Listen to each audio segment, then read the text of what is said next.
Hello, everybody. Welcome back to Cloud Wars Live. The digital revolution is in full swing, and we're trying to bring you some stories about how it's happening, where it's headed, and what that means for you. We are delighted to have one of our regular digital all-star monthly guests, Bonnie Tinder, who's the founder and CEO of Raven Intelligence, which does peer-to-peer reviews of software projects and the partners who work on them. Hello, Bonnie. Good to see you. Hey, Bob. Great to see you as well. Glad to be here. Bonnie, I got to check in, right? You know, as a Cub fan, you're a realist, but you're always optimistic.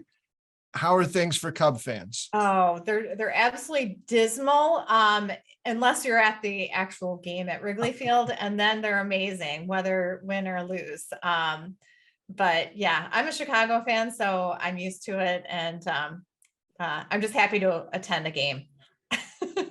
Well, that's the sort of attitude, you know, that more people should have, Bonnie. That's good. So we'll put that subject aside. And again, I haven't followed baseball for a while, so honestly, that was not intentional. I wasn't trying to jab you at all there, Bonnie. So, Bonnie, it sounds like, though, that aside, you've been busy with a number of things, and now you just hit, was it the 4th birthday of Raven Intelligence? Absolutely. We celebrated our 4th birthday in May, which is a very exciting milestone. So ate lots of birthday cake and drank lots of champagne then. Wow. Okay. So life's pretty good. Life's pretty good. Yes. But Bonnie, it sounds like as you head into year 5, you've put together something that's pretty interesting, like the digital transformation readiness test.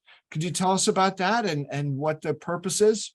Absolutely. When we have software customers that come to ravenintel.com, what they are looking for is a partner to help them on a project. And so they're in this sort of phase of their life, of their software life, that is at the very beginning. And as much as possible, we want to help customers make a great decision in a partner. But we also want to help ensure that they have a good project. And certainly a big piece of that depends on choosing a great SI or partner to help them on their journey. But a lot of the success is also going to depend on their own preparation. And what we've found in the years that we've done this, and through our the consulting firms who are on the site, is that customers really need to be ready before they start a project, and having some basic questions answered. And you'd be surprised how many customers go through the motions. They select a software, they select a partner, and they truly aren't ready internally to start the project. And lo and behold, they choose a great software, they choose a great partner, it still fails.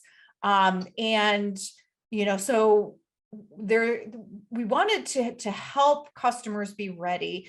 We have a partner named Stability. They're an implementer of UKG software that really went through and came up with a very simple test to help score a customer's aptitude for change or their readiness for change. And so this is a free test that's available to any customer about to make a change in software. It is, you can take this test in under 5 minutes. You don't even have to provide your email address to get your score, but it really helps ask those sort of fundamental questions that you should know the answers to before you get wrapped up in starting a project. And Bonnie, after somebody takes the test, will that person have some idea of how he or she did? Absolutely. Immediately after answering 14 questions that really anybody could answer who is on the project team. It doesn't have to be an executive sponsor, certainly. You'll get a test your score, 1 through 100, that will help you gauge where you are on the spectrum in terms of readiness. And we've seen some customers who have taken it who score very highly and, they're ready to start a project, but others who have gotten lower scores, have gone back and really ironed out some of the fundamental questions before starting, and it served them well. Okay. And this is available on ravenintel.com. It is. It is. I'll provide the link that we could put right in the podcast notes here as well. And again, free test, under 5 minutes to complete it. And it really immediately provides a score that I think will be valuable to any software user. Bonnie, I'm sure it's a fantastic thing. I'm feeling a little nervous. I'm starting to perspire a little, and my feet are tests. They take me back to a time in my life that wasn't so happy. But so anyway, but I'm going to get over that. You've got the Cubs to worry about. I've got my own fear of tests to get over. So I'm going to be okay. And Bob, I was able to take it and not have any problem with it. I too, not a big fan of tests, and this one is really easy. It's the way it is worded, takes out any of this industry jargon, and it asks some basic questions that anybody on a project team will have no trepidation in answering. Okay. And the point is to have those customers on, as the project begins to kick off there, that they're fully ready.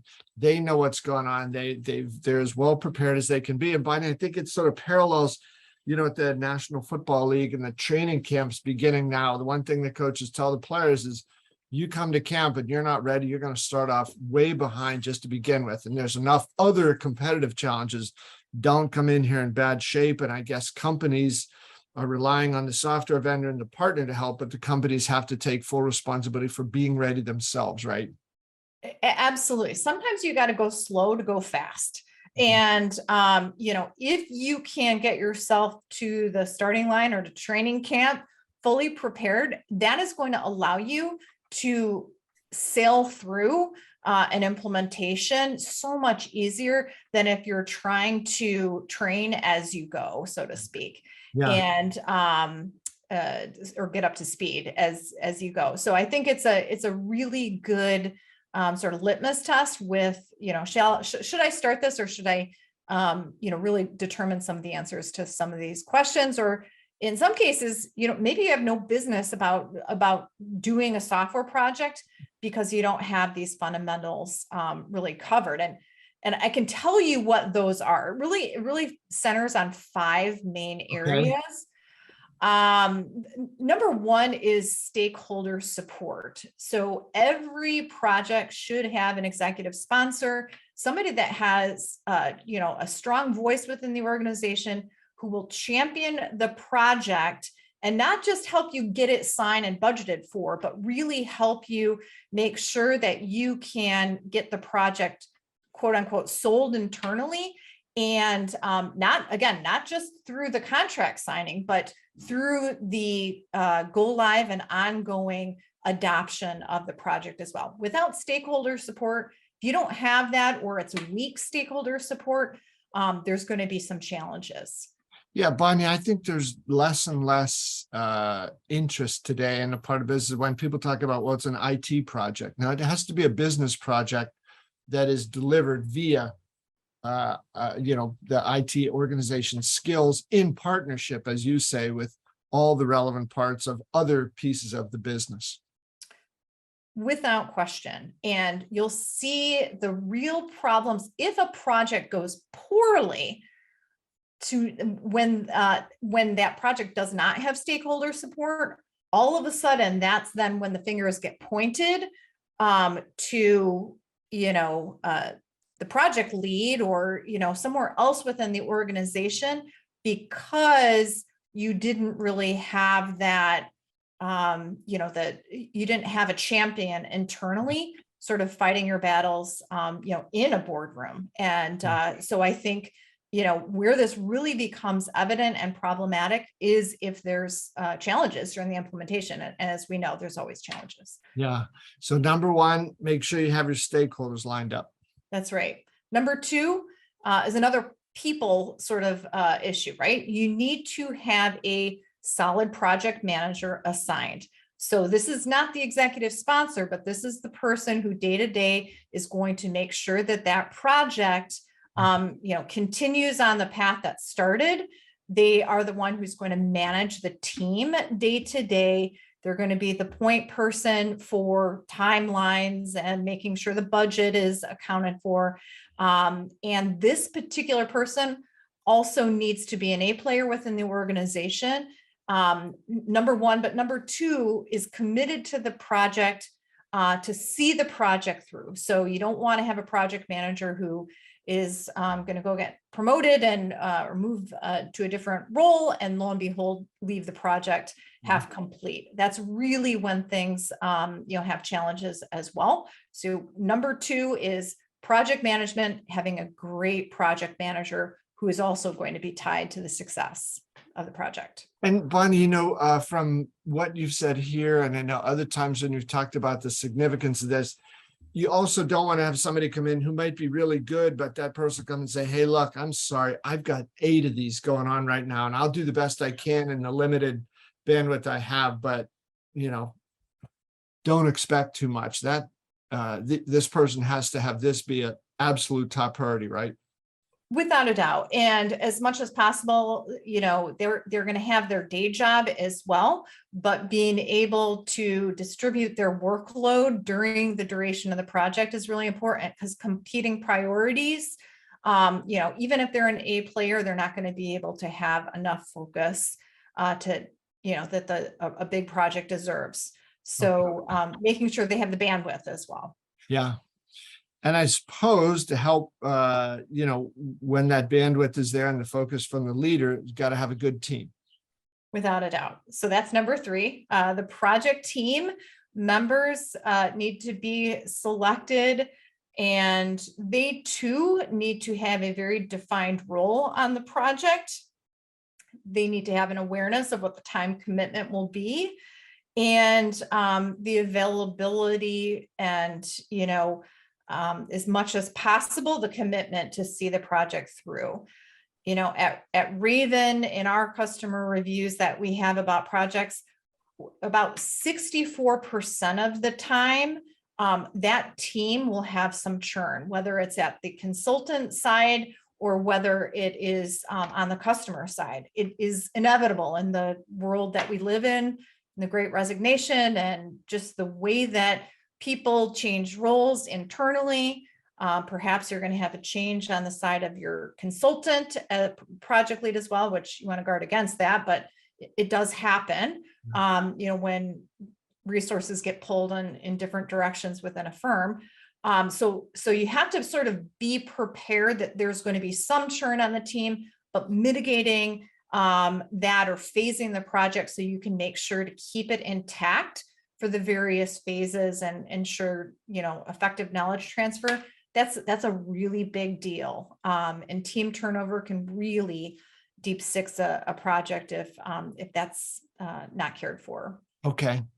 So you got stakeholder support, a great project manager who puts together a great project team. Mm-hmm. Yep. Project team. Number 4 would be change management and communications. So this is, we ask one of the questions in our review is what lessons learned or regrets did you have that you wish, or things that you knew that you wish you knew going in? Mm-hmm. And I would say, 4 out of 5 of every one of our reviews that I wish I had built in more change management into the project itself. And that includes things like your communication plan, user testing, all of the things that help you roll out a change internally that go beyond just, the software works. It's like, how do you get the software and the human side of the equation to match so everybody understands what the change is, understands how to use it, if there's process change involved. All of those things are, in this area that we call change management. And it's really about clarity of communication and ensuring that, the users of the system know and are aware of how to use it and how to adapt to a new way of life. So that afterward, they're not coming up and saying, oh, I didn't know I was going to have to do this, or, I'd have to type with my feet. Why didn't you tell me? Yeah, the feet typing thing is always a major snafu, but it absolutely, it's the it's making them aware that of a change that is going away or a new way of doing things. Um, providing the availability of digital resources and help to get them what they need when they need it. All of those things are included in this area of change management. And Bonnie, is one other piece in there, is that where like ensuring you've got enough budget for the project? Without question. So change management is not necessarily free because it involves time. It involves in some cases content that needs to be created. Sometimes it requires training that needs to happen, that takes team members away from their jobs, or the users of the system away from their jobs. So all of those type of things need to be budgeted for in the project plan itself. And when you use a third party, like a consultant firm, it's one of those areas that you can shortchange to make your overall contract look less or appear less. But typically you're going to need that cushion in the end. So making sure that you have some budget allotted for with change management is very smart. Okay. And Bonnie, what's number 5? So number 5 would be the scoping of the project, or what we call project planning and prep. And that is the documentation of the timeline that is agreed upon by all parties, from the executive sponsor down to the team members. In terms of the scope of the project, what is this going to entail geographically? What part of the business is this touching? Are there integrations that need to happen? Making sure that you've put a box around the project itself, and the box includes your budget, your time frame, as well as the different components that your system will touch. So as I mentioned before, the integrations and things like that. Everybody needs to be on the same page and what that time frame is, and sort of operate under that same notion internally. I'll give you an example of when this has been problematic, is in this idea of like a rapid implementation, where you might scope the project out in terms of here's what our box looks like. But then all of a sudden somebody decides, well, rather than doing this in 6 months, we're going to do it in 3 months. That is not making sure that everybody's on the same page and it's agreed upon. So, and where there's a lot of discrepancy in some cases is maybe the customer thinks it's 3 months, but the consulting firm says, this is really going to take you 6 months. And so by all parties, it's executive sponsor, team members, and your vendor and consulting firm as well. And you'd be surprised how much scoping can be done precisely, but when it comes down to, all right, how much is this going to cost and how quickly can this be done? That's where things can be gray or misinterpreted, and and that's when things are not as happy, so to speak. So yeah, project planning and preparation. So those are the 5 main areas. And I went through those in like more detailed fashion, but I want, anybody who's about ready to take this test for readiness, know that the questions that we answer or ask to get us to these 5 main points are very basic in nature. And you're not going to need to be doing a lot of research internally to really understand, like, yes, yeah, you're gonna quickly know the answer to some of these things as it relates to your project if you are involved. So Bonnie, on the last point too, because I think all 5 make sense: stakeholder support, project management, project team, change management and communications, and project planning and preparation. Is there one in there that one of those 5 topics or themes that you find is most often the sand in the Vaseline? Um, I would say the sand and the Vaseline is really the project planning and preparation, because it encompasses such a wide area. And not only does it mean that you understand what the scope of the work is, but that you have consensus among people as well. So I would say if you had everything else right, but you had project planning and preparation wrong, that's really going to be difficult to overcome. If you didn't have executive sponsorship, but you were firing on all cylinders on all the other four, you could probably easily get through the project because of, how great you are internally without needing that executive sponsor. Okay. If you didn't have a solid project manager, but you had an amazing executive sponsor and a wonderful project team that was all operating on the same project plan, that too you can get by. However, if you have everything else defined and then you have a poor project plan that nobody agrees upon, right there, that's a recipe for disaster. So if I had to rank what is most important, it would be that project plan and prep. All right. So Bonnie, is this an open book test? Absolutely. Yes. Open book, open note. I'm asking Phone a on behalf friend. of other people, not, I don't have any fear of tests, not too much. No. No. Yes, you can phone a friend and you can even look at the answers of your neighbor too. We won't hold that against you. Because you want to get this right, and have that so that when that day one comes around, everybody's ready, they're set, there's no surprises, we're all pulling in the same direction, and everybody's in sync with the software vendor, the partner, the project manager. Bonnie, it sounds great. Hey, Bonnie, before you go, one question on this. So I think the very fact that you are making this digital transformation readiness test available on your site is an indication that there is work to be done. Could you offer a guess of how many times, what percentage of projects are in trouble on day one because the customer isn't fully prepared? Mm-hmm.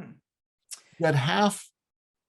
Well, we know statistically that half of all enterprise software projects either fail outright, and there's varying degrees of failure. Sometimes they make the headlines because there's such problems, but in lesser cases, they fail to deliver the business impact that they were set up to impact. So half of these projects really either fail to deliver results or just fail entirely, where the project gets canceled. And I would say there's a lot of reasons that you can attribute that failure to. However, if I would guarantee if somebody went through this test prior to the onset of those projects, they would get a low score in here because of the readiness factors not being there. Sometimes you don't get the luxury of being able to take a test like this, and you're a project team member and you're sort of being told that, hey, here, this is what we're doing. You don't have a choice in this matter. On the other hand, if you sort of go in with your eyes open, okay, immediately, hey, we really need to stabilize this particular area that we're lacking in today. And nobody's going to score 100 on this. On the other hand, it's going to make you very educated when you raise a red flag internally to say, hey, maybe we should think about doing these things before we move forward with this. So yeah, I would say, these simple questions, to be able to answer them effectively, in the aftermath of some of these failures, would tell a very similar story. Well, Bonnie, this is great. I know we're kidding some about tests. I think this is one that people should look forward to taking, because it's only going to help, right? And can people, maybe if I don't do so well the first time, I take it again. And, but the big thing is be ready for when that day one hits. And, don't start off with putting the project behind the 8 ball, because not only were you not prepared, you didn't know what to prepare for. So Yep. I think what you've done here in this test that'll be on the ravenintel.com site from Raven Intelligence is going to be very helpful to folks. A test that people like. That's pretty good. That's right. One of the few. Bonnie, any final thoughts on this before we go? No, I think, just take the test and, share it to somebody who that might need it. And, we're happy to help in the preparation phase as well. Fantastic. Well, Bonnie, thank you so much. Great to see you here. And thank you for this idea on, a test that really lets us know, are you ready for change? Are you ready to move ahead? This is going to be very helpful, and great to see this, Bonnie. Thanks a lot. Thank you. And folks, thanks to all of you for being with us here at Cloud Wars Live. Hope summer's going great for you. Take this test. It won't hurt as much as you think, and you'll learn a lot from it. See you next time.